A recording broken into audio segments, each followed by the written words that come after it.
The polished marble of JFK's private terminal gleamed under the soft, ambient lighting as Ethan Vale, tech mogul, media darling, and the kind of man who made headlines just by blinking, strode across it like he owned the sky.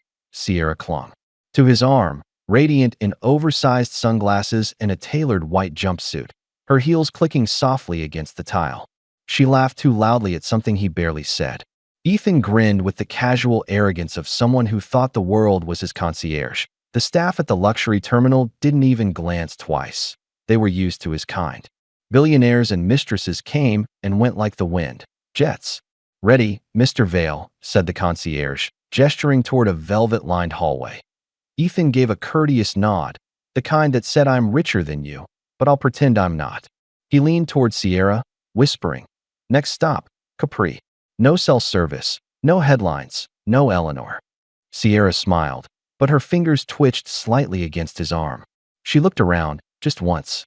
A flicker of nerves. If this story resonated with you, subscribe to the channel and spread the word, and tell us where you're watching from. They reached the end of the hallway, where a sleek Gulfstream G700 waited on the tarmac, engines humming, cabin door open like a secret invitation.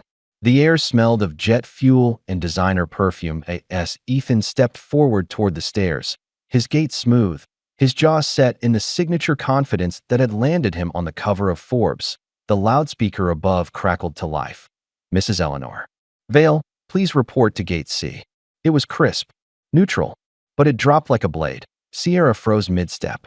Ethan's foot hung in the air for a second longer than it should have before coming down flat. He turned his head slightly, as if he misheard. The announcement echoed again, sharper this time. "Mrs. Eleanor Vale. Immediate presence requested at Gate C." Ethan's smile faltered, just for a beat. His eyes scanned the terminal windows. A flicker of uncertainty. Sierra turned to him, her voice low. "Did they just say?" "Coincidence," Ethan muttered, jaw tightening. "She's not supposed to be here."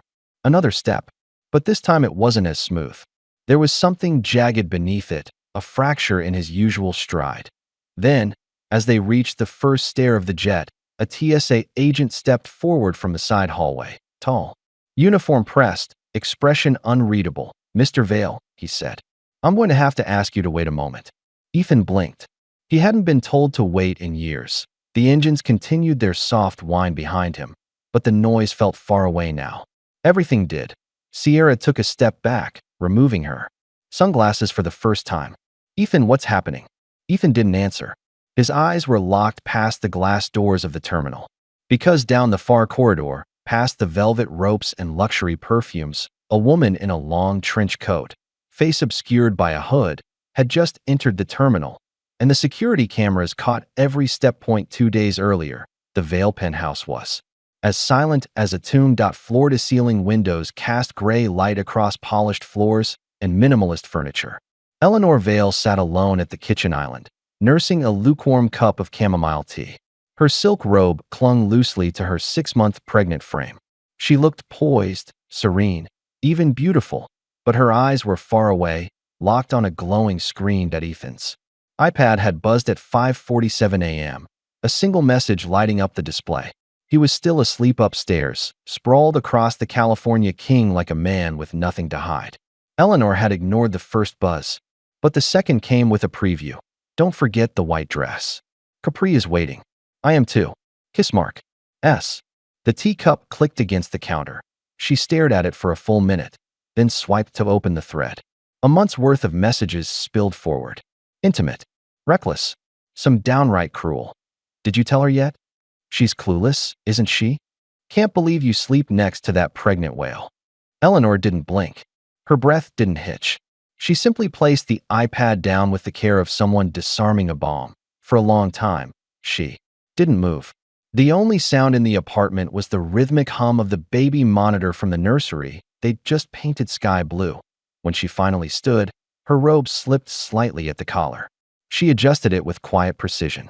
Not a tear, not a word. Only a whispered exhale as she walked toward the bedroom, her fingers tightening around her phone. By 8 a.m. Eleanor was sitting in a quiet cafe across from a woman named Margot Greer, a private investigator with graying hair and a no-nonsense stare. Margot said nothing at first. She simply reviewed the screenshots Eleanor had printed, methodically flipping each page like an autopsy. "You want me to follow him?" Margot finally said, glancing up. "No," Eleanor said calmly. "I want to know how long it's been going on, where he's taking her, and if she's done this before." Margot nodded. "You're not the first wife I've worked with, Mrs. Vale." Eleanor's lips lifted, but it wasn't a smile. "I doubt many had to do this while pregnant." Margot didn't flinch. "You'll have something by tomorrow." Back at home, Ethan came down the stairs freshly showered, hair damp, checking his Rolex.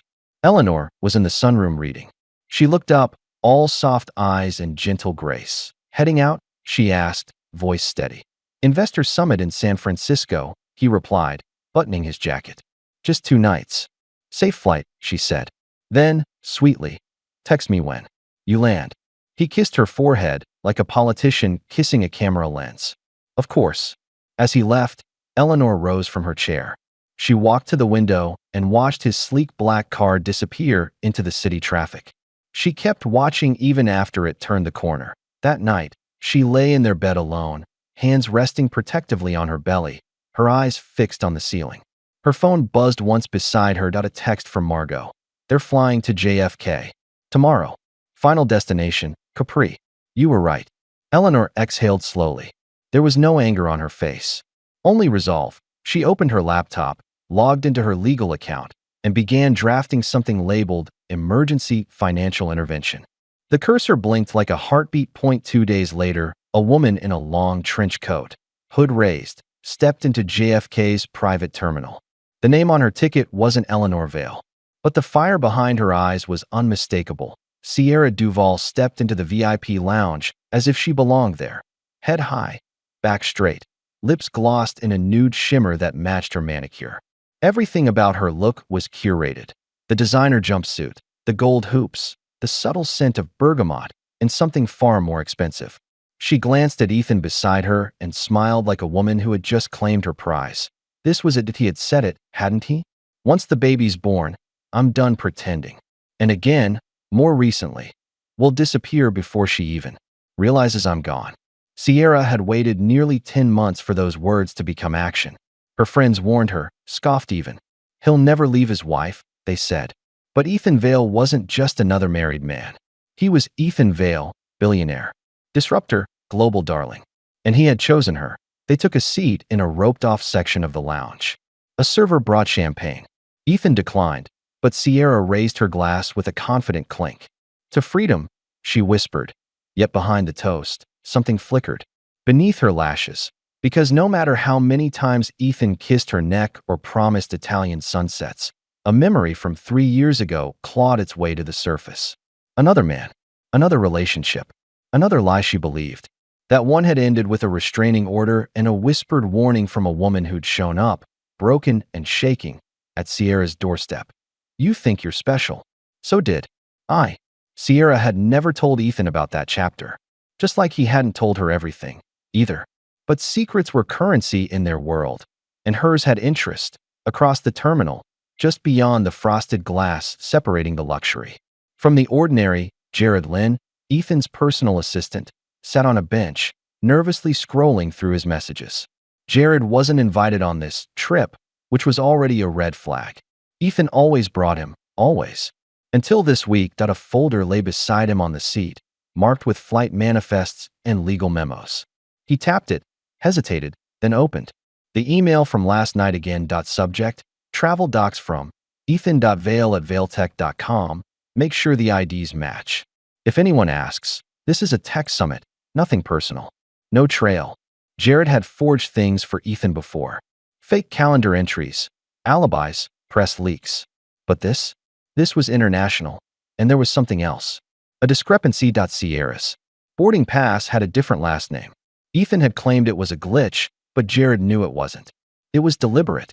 It meant this wasn't just a vacation. It was a clean break. Jared looked up toward the lounge, caught a glimpse of Ethan laughing with Sierra. He didn't look like a man going on a trip.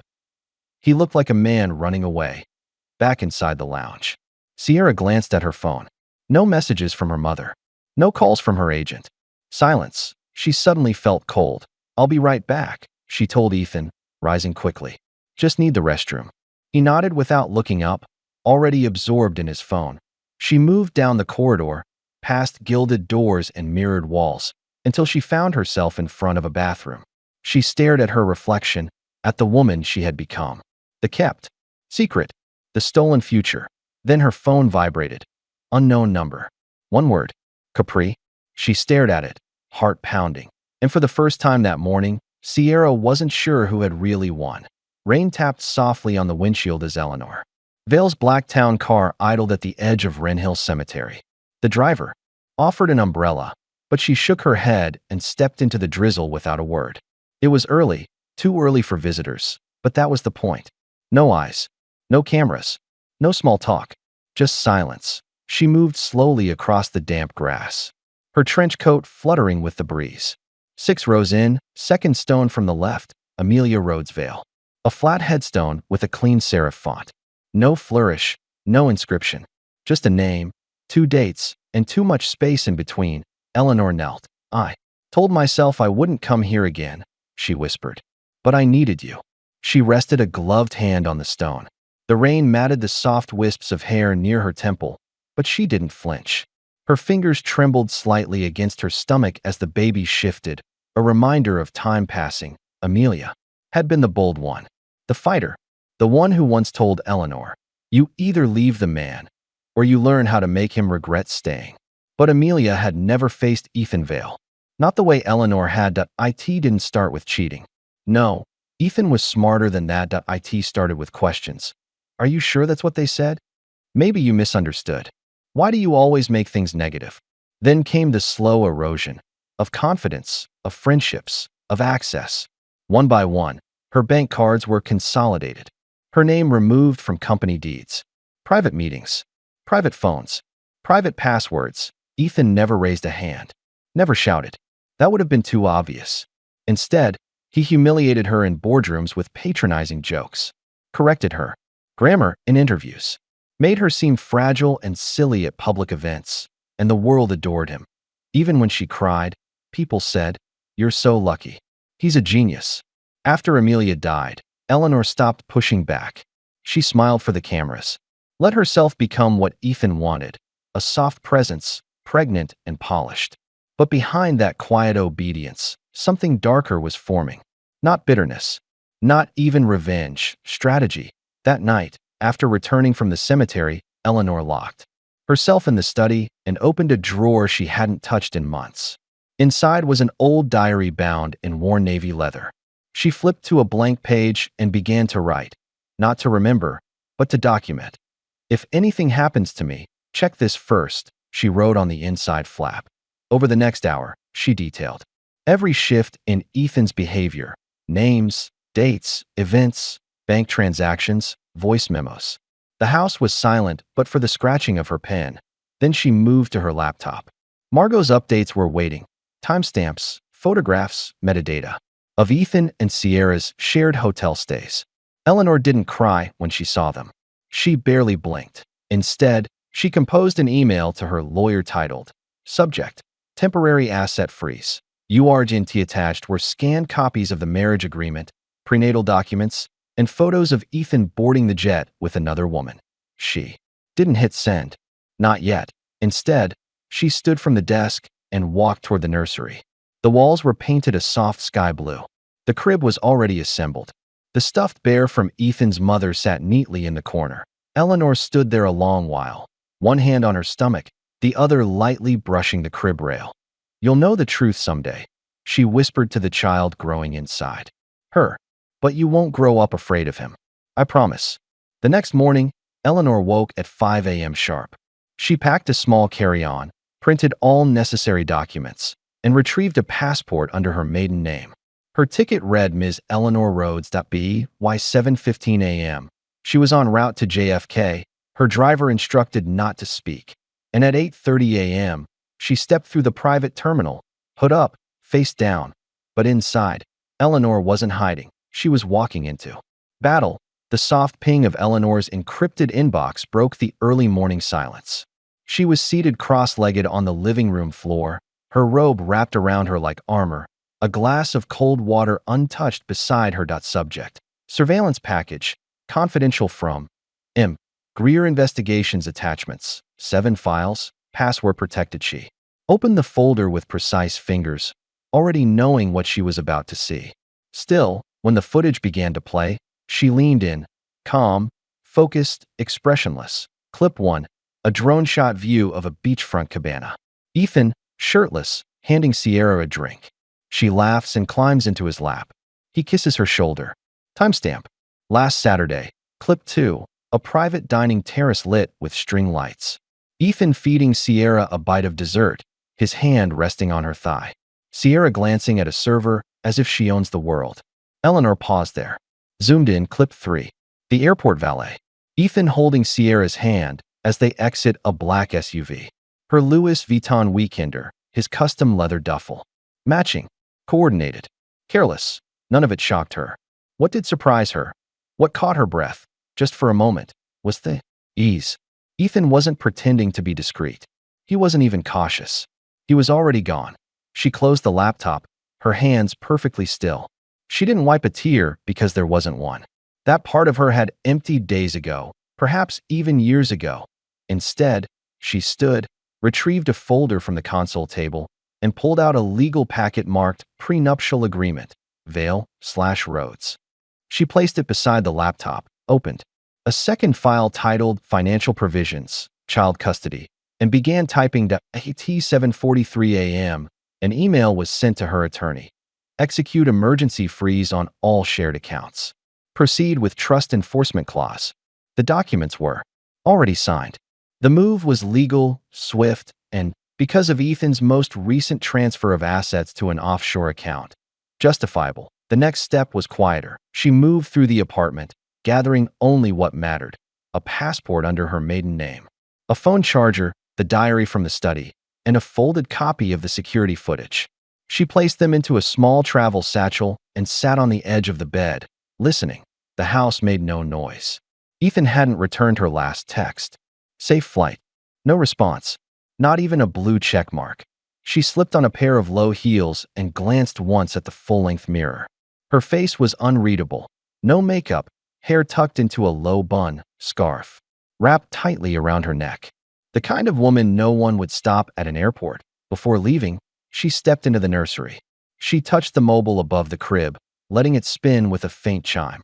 "I'll come back when I have control," she said quietly. Not before. At 9:10 a.m., Eleanor arrived at JFK under the name Eleanor Rhodes. She passed through security without a second glance, thanks to Margot's advanced planning and a discreet call to a trusted contact at TSA. Her seat was booked in the private terminal's observation area, positioned with a clear view of Ethan's scheduled departure gate. She sat down, crossed her legs, and sipped tea as if she were any other traveler. But across the terminal, a digital monitor flickered. ValeJet 417, Gate B, departing 11:30 a.m. She opened her folder. Inside was a printed still image of Ethan's hand resting on Sierra's back, time-stamped and labeled "IT was time." The leather of the VIP lounge couch stuck slightly to the back of Sierra's thighs as she adjusted her posture. Outside the panoramic glass, the tarmac shimmered under pale morning light. Jets taxied silently past, their engines distant and ghost-like. Everything about the room, its hushed elegance, its imported air, was designed to make people feel important. But Sierra didn't feel important. She felt watched. Her eyes drifted to the woman across the room. Young, early 30s maybe, brunette. Worn denim jacket, pushing a baby stroller with gloved hands. She wasn't dressed like she belonged in the lounge. Yet no one stopped her. No one questioned her. The woman wasn't talking, wasn't checking a phone. She was just staring straight at Sierra. Sierra turned away, suddenly too aware of her own posture, the curve of her shoulder, the champagne glass trembling in her grip. "Everything okay?" Ethan asked, glancing up from his phone. She forced a smile. "Yeah, just tired." He didn't press, just nodded, half distracted, and went back to whatever message he was typing, probably to his pilot, or someone in legal, or maybe even to Eleanor. Sierra's throat tightened. She picked up her glass and excused herself toward the restroom. Her heels echoed in the hallway. each step snapping against the polished floor like a metronome counting down. Inside the bathroom, she locked the door and braced herself against the sink. She stared at her reflection, perfect skin, defined cheekbones, a hint of gloss still on her lips. But behind the face she had sculpted for Ethan's world, something cracked, and then the memory came, uninvited, sharp point 3 years ago. Miami. Another older man. A different kind of promise.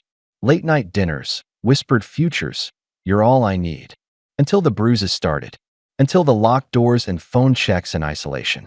He'd erased her name from the lease. Canceled her cards. She didn't leave. She escaped. She thought Ethan was different. That his power came with protection. But power always has a price. Back in the lounge, Sierra's stomach coiled. The way Ethan spoke to her lately. The sudden silences, the gentle mocking when she asked questions. How he laughed a little too. Hard when she suggested making the relationship public. We're not ready for that kind of noise, he'd said. Not you're not ready. We. But was it really we? Or just him deciding what part of her got to exist? She unlocked the restroom door slowly, stepping back into the corridor. The woman with the stroller was gone now. Disappeared. Maybe she was never there. Still, Sierra's nerves didn't settle. She returned to Ethan, who stood by the terminal window now, speaking quietly to someone on the phone, turned away from her. Her phone buzzed. Unknown number. No contact name. Capri. Just one word. Simple. Loaded. She stared at it, then glanced at Ethan. And for the first time, Sierra wondered, not if he was lying, but what he was capable of if the truth ever got in his way. The automatic door slid open with a sigh as Eleanor stepped into the heart of JFK's private terminal. The soft hum of fluorescent lights overhead met her ears, and the quiet shuffle of polished shoes echoed through the marble corridor. She moved like mist, hood drawn, shoulders squared, one arm gently cradling the swell of her stomach, the other clutching a worn leather satchel tight against her side. That IT wasn't fear she carried. It was focus, near the far end of the terminal. 2 men and a woman in sharp navy suits stood in a quiet cluster. They weren't holding signs. No name boards. No smiles. But as Eleanor approached, they straightened subtly, and one nodded. Graham Coyle, her lead attorney, stepped forward. You made it, he said gently. Eleanor didn't slow her pace. Where's the officer? Security's already been briefed. Officer Delgado will meet you by Gate C. You just need to hand it over. She reached into her satchel and pulled out the manila envelope, its seal already broken and retaped once for review. Inside, printed photos, dated surveillance stills, a notarized statement, and a signed emergency restraining order, temporary custody and international travel interference prevention clause, Section 9B. I want no confrontation, she said. This isn't about spectacle. It's about control. Graham nodded. It'll be clean. They walked together in silence, their steps muffled by the terminal's carpeted stretch as they neared Gate C. Through a narrow glass wall, the edge of the runway gleamed under morning light, and the distant tail of Ethan's jet peeked from behind a private hangar. Eleanor stopped near a discreet service counter where a uniformed security officer stood reviewing a clipboard. He looked up as she approached. He was young, late 20s maybe, but his eyes were sharp. Mrs. Vale, he asked quietly. Rhodes, she corrected with a calm, bitter smile. Eleanor Rhodes. She extended the envelope. These documents are sealed and verified. The restraining order is active. The man boarding that jet cannot leave U.S. soil with a pregnant spouse under existing custody proceedings. The officer opened the envelope, scanning the first page quickly. His brows furrowed. Everything's here. You'll need to step aside while I radio this in. No names over the speaker unless necessary, she said softly. He doesn't need a warning. The officer nodded and stepped away. Eleanor leaned against the cool glass pane beside Gate C, exhaling for the first time in what felt like hours. Her hand rested again on her stomach. The baby shifted slightly, as if sensing the tension unraveling. Behind her, Graham handed her a sealed water bottle. Once they confirm the documents with the supervisor, they'll stop him just before boarding. Eleanor didn't reply. Her eyes were fixed now on a reflection in the glass. Down the hall, across the terminal, Ethan Vale appeared, taller than she remembered in this light, walking with that casual arrogance she once mistook for confidence. Sierra was beside him, sunglasses perched high. Oblivious, Eleanor didn't flinch. The loudspeaker overhead clicked on. Mrs. Eleanor Vale, please report to Gate C. Mrs. Eleanor Vale. Across the terminal, Ethan froze, and in that instant, Eleanor knew. This wasn't a confrontation. This was her arrival. The loudspeaker's final syllable echoed across the glass and marble expanse of the terminal like a shot fired in a church. Mrs. Eleanor Vale, please report to Gate C. Ethan Vale stopped walking. 1 foot hovered above the jet stair for a fraction too long before he slowly stepped back down, confusion clouding the easy smirk that had carried him this far. Sierra looked up at him, her expression expectant, then unsettled. Did they just say? Eleanor, she asked, her voice tight. Ethan didn't answer. His gaze was locked across the terminal, toward Gate C, where a small figure stood alone, hood down now, face clear, hand resting on her rounded belly like a silent dare. Eleanor, not weeping, not pleading.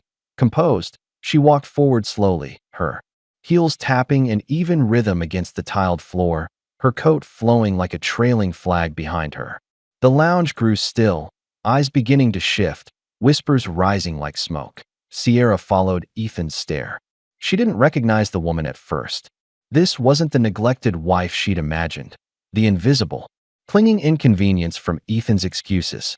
No, this woman was polished, controlled, burning with something just beneath the surface, but never letting it show. Eleanor stopped 10 feet from them. She looked at Sierra once, briefly. Then her eyes met Ethan's. You're not taking my child across any border, she said. The words were soft, clear, final. Sierra blinked. Ethan opened his mouth, but nothing came out. He stepped forward, attempting a smile, one hand raised in mock surrender. Eleanor, we don't need to do this here. You already did this, she interrupted, voice still even. You did it when you lied, when you used offshore accounts to hide assets, when you forged Sierra's name on travel manifests under your assistant's login, and when you booked a jet to leave the country with our unborn child without my legal consent. Sierra's head snapped toward him. Wait, what? Ethan turned, panic flaring behind his eyes. It's not like that. Eleanor held up a document, a stamped restraining order with bold legal markings. It is exactly like that. Effective immediately, you're barred from leaving the country with me or the child without full custodial review. A freeze has been placed on your international assets. You can try boarding that plane, Ethan, but you won't be welcome in any courtroom that follows.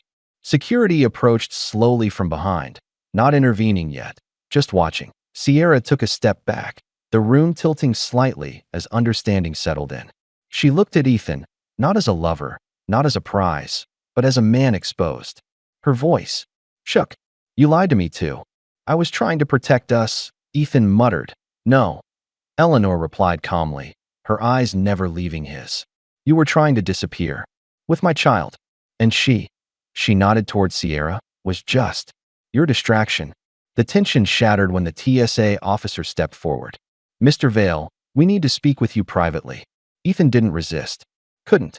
His hand slowly dropped from the boarding stair. Sierra stood frozen, mascara smudging slightly at the corner of one eye. Eleanor didn't move. She simply turned, walking back toward Gate C with the same quiet grace she had entered with. Each step was its own statement. The jet behind her remained idling, silent, waiting, irrelevant.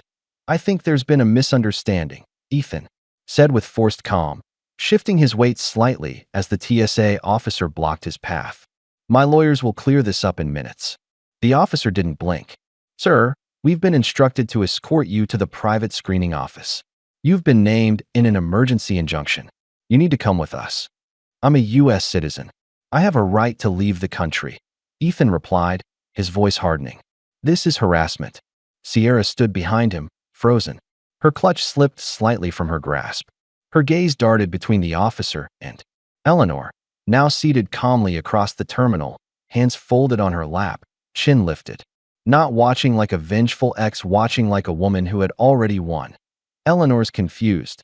Ethan continued, louder now. She's pregnant, hormonal. You can't take her word as law. One of the agents raised a brow. Sir, she's filed with the state superior court and has presented verified documentation, including flight records, surveillance, and a restraining order. Ethan's tone dropped. Quieter now. You have no idea who I am. What I'm capable of. Another officer stepped closer. And you have no idea how many times we've heard that today. At that, Sierra's breath hitched. Something in her broke. She saw it now, how Ethan's charm was paper-thin, how his dominance crumbled under scrutiny. This wasn't power. It was panic disguised as control. I'm done, she whispered, more to herself than anyone else. Ethan turned toward her. Sierra, stay. Please. But the look she gave him was different now. Not hurt. Not betrayed. Empty. She bent down, picked up her clutch, and walked away without another word. The terminal, once hushed, had begun to buzz. Phones lifted subtly. Whispers spread. A well-known billionaire being stopped at the jetway? A pregnant wife involved? The kind of story paparazzi lived for. Somewhere behind the velvet ropes, a camera lens clicked. Then another. Then several. More. Ethan turned his face, shielding it with his hand, but it was too late. His jawline. His gold cufflinks. Sierra's fleeing silhouette. Captured. His private jet still waited. A $65 million statement of arrogance parked at Gate B. The stairs remained down. The door stayed open, but there would be no boarding today. A valet quietly pulled the stairs back. The engine's soft purr faded. Vail Jet 417. Cancelled appeared on the nearby digital screen. Security escorted Ethan down a back hallway, away from the growing attention. He didn't speak. His shoulders hunched, a sharp contrast to the man who had strutted through those doors hours ago. Sierra stepped outside into the terminal courtyard, pulling her sunglasses from her purse. She didn't call a car. She just stood there for a long moment, blinking into the sunlight. She had followed Ethan through so many doors, believing in promises whispered behind closed hotel room curtains. But he never intended to bring her along. Not. Really, she had always been the layover, not the destination. Back inside, Eleanor remained seated, eyes closed, hand resting lightly on her stomach. Graham approached quietly. It's done, he said. Eleanor nodded once, as if she'd known the ending all along. Flashbulbs cracked the air like static. As Eleanor stepped up to the microphones outside Coyle and Jensen LLP, her attorney's firm on East 63rd, the small crowd had started forming hours earlier. Paparazzi, local press, bloggers with ring lights, and a growing sea of live streamers. All of them waiting to see the woman who had grounded Ethan Vail. Eleanor stood at the podium, flanked by her legal team, a slim folder tucked under one arm. Her tailored navy coat hugged her frame, and her hair, pulled into a low bun, gleamed under the soft afternoon sun. The only jewelry she wore was her wedding ring, and it sat on her middle finger. I never planned to speak publicly, she began, voice calm, measured. But silence is how people like my husband stay powerful. Silence is how damage continues, unchecked. A collective hush fell over the crowd. She continued, eyes unwavering. I have been married to Ethan Vail for 8 years. During that time, I endured a campaign of psychological erosion. Not with fists, but with silence. With financial control. With constant doubt. She paused, letting it settle. Ethan Vail portrayed himself as a visionary. Behind closed doors, he treated me as an obstacle. When I became pregnant, he told me I was an anchor tied to his potential, that I was a liability, that if I spoke, no one would believe me. Flashes erupted. Again, Eleanor opened the folder and removed several printed pages, bank records, timestamps, private investigator reports. These are just a fraction of the documents we're submitting to court. They show a pattern: deception, coercion, attempts to flee with our child, and calculated steps to erase me from both his life and his legacy. Reporters leaned in, cameras rolling, mouths slightly open. My decision to act wasn't about revenge, she said. It was about protecting my child and reclaiming the voice I had allowed him to take. By the time she stepped away from the podium, the internet had already exploded. Within 15 minutes, hashtag Eleanor Speaks was trending globally. News outlets began dissecting every word. Clips were reposted, subtitles added, translations uploaded. At Vail Tech's headquarters, a closed-door emergency meeting had been called. Several board members were already on calls with PR firms and legal counsel. By evening, an official statement appeared on the company's website, Effective immediately, Mr. Ethan Vale has been suspended from all executive duties pending internal investigation. No signature. No apology. Just distance. Sierra, somewhere across the city, watched the news from a hotel room window. Her name hadn't been mentioned in Eleanor's speech. Not once. It was both a relief and a sentence. She turned off the television and stared at her reflection for a long time. Then she pulled a hoodie over her head, packed what little she'd brought, and slipped out the side door into the night. No one followed. No one noticed. Back on East 63rd, Eleanor stood quietly behind the building, the chaos fading behind the glass doors. Graham approached with a satisfied nod. "You could sue him for everything," he said. "I don't want everything," Eleanor replied. "I just want enough to build something honest." He didn't ask what she meant. They turned toward the Blacktown car waiting at the curb. Eleanor's hand moved instinctively to her belly. The press conference had ended, but her life had just started to unfold. The sun dipped low behind the city skyline, casting long amber streaks across Eleanor's penthouse balcony. The soft hum of traffic below barely touched the stillness of the evening air. She sat wrapped in a loose ivory cardigan, legs folded beneath her, a mug of lukewarm tea cradled in one hand, the other resting gently on her belly. The chaos was behind her now, at least the part with cameras, statements, and boardroom scandals. Today, there were no reporters at her doorstep. No legal documents sliding across mahogany tables. No more masks to wear, just stillness. Her phone vibrated beside her on the table. She let it buzz once, then twice before finally glancing at the screen. Messages from strangers, names she didn't recognize. "Thank you for speaking up. You gave me courage. You made me feel seen. I left him because of you."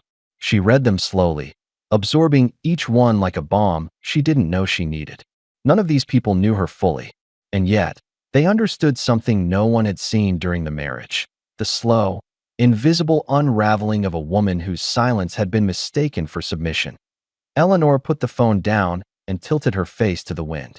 A single tear rolled down her cheek, not from sadness, but release. She thought of Sierra. No final words. No apology. Just a shadow slipping into anonymity. Maybe that was mercy. Maybe not. She thought of Ethan, suspended, disgraced, scrambling to secure a version of his legacy that no longer existed. Her lawyers said he would likely settle, that he wanted it all to disappear. Let him. Eleanor had no interest in vengeance. That wasn't what this was about. She had done what she needed, for herself, and for the life she was still carrying. That a small flutter beneath her ribs made her pause. Then again, stronger. Her hand pressed instinctively against her stomach. The baby kicked once, firmly. She let out a breathless laugh, startled by the suddenness of it. "I felt you," she whispered. "You're here." She looked up at the soft, gradient sky above Manhattan, violet bleeding into gold. For the first time in a long while, she didn't feel like she was losing something. She felt like something new had begun. Inside, the apartment was quiet. The nursery still half finished. The mobile over the crib still waiting to be wound. But the house was hers now. And so was the silence. Not a silence forced by control, but one chosen, one owned. She rose slowly from the chair, bracing herself as she stood. Her back ached slightly, and her ankles were swelling again. But she didn't complain. She walked inside, turned on a soft lamp, and opened the journal on the desk. Her diary, filled with pages of truths once whispered only to herself. She picked up the pen. "He tried to erase me. But this child is proof I was never invisible." She signed it, dated it, closed the journal. Outside, the stars were beginning to blink awake, and inside, Eleanor Vale, no longer a wife, no longer a pawn, was finally at peace.